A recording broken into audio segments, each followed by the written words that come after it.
Hello and happy Saturday from those of us at Radically Rational and radicallyrational.com.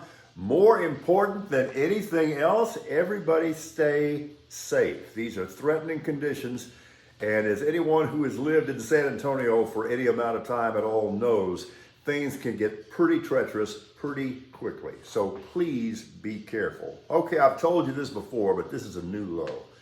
One of the plagues, well, sometimes it's a pleasure, but not always, of my existence, is that I wake up every morning instantly with some kind of completely random, nondescript song, melody, rhythm riff, something just branded into my brain. It has come to this. This morning at 3:15, it was Gino Vannelli's You Gotta Move. People Gotta Move. And I just disclosed that in front of my wife. Guys, I don't have any more of a clue than you do. I don't know. Now, full disclosure though, I did not stay up late enough last night to watch the Lakers-Warriors game live.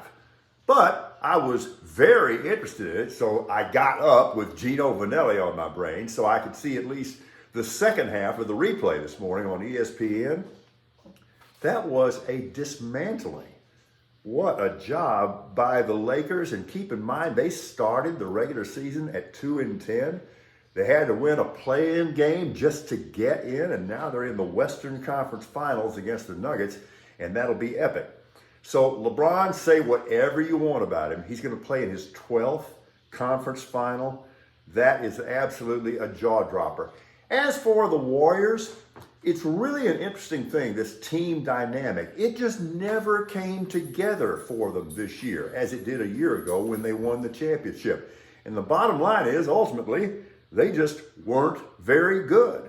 And that's shocking. Now see, I care about NBA basketball in May and June almost as much as I don't give a flying flip in October, November, December, January, February, March, and part of April. But I will be glued to the tube tomorrow to see who wins that Game 7. I said Game 7 between the Celtics and the Sixers to see which team will tangle with the Heat in the East. You know, this iteration of the XFL is pretty good. I gotta give them credit. They're putting a pretty palatable product on the field. They've had a lot of good ideas. Championship game tonight in San Antonio at the Alamo Dome. I hope we all survive this biblical deluge, and I hope things go well. So you got Arlington against DC. I'm taking DC because that defense is just nasty. Okay, some towns get an unfair bad rap. Let's play word association. I say Cincinnati, and you probably say drab or boring or generic or nondescript. I respectfully disagree. Cincy is an absolutely beautiful city, and I've kind of gotten into the whole Bengals thing primarily because of Joe Burrow. So I was hoping the Stripes would succeed in their effort to annually host the NFL's new Black Friday game. Hasn't happened yet, but no cigar, unfortunately, but we'll remain optimistic about the future. So Cincinnati, and as I said before, as God is my witness, I thought turkeys could fly. Kurt Warner's kid wants to be an NFL receiver, and young Cade is getting an opportunity with the Buccaneers as an undrafted free agent. Best wishes there.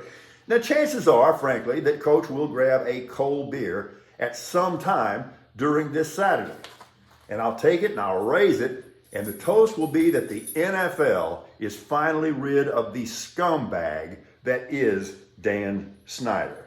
And while we're talking scumbags, a special commendation, this is horrible, to player agent David Cantor, whom the NFL is investigating for allegedly offering gifts to NFL team executives if they would draft the players he represents.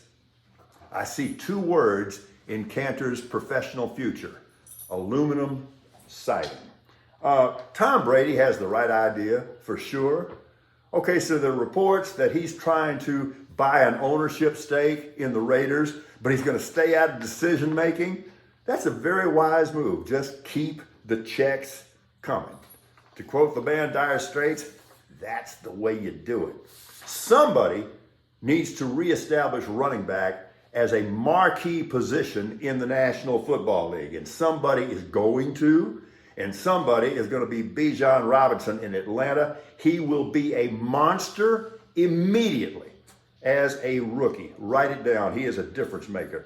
Astros and White Sox had to sit through a 2-hour rain delay before they could play their game last night in Chicago. It was worth the wait for the Astros. They win it 5-1. Maybe looked as good as they've looked all season long. And remember, help is on the way very soon in the form of Mr. Altuve. Stay safe. Have fun. We love you at Radically Rational.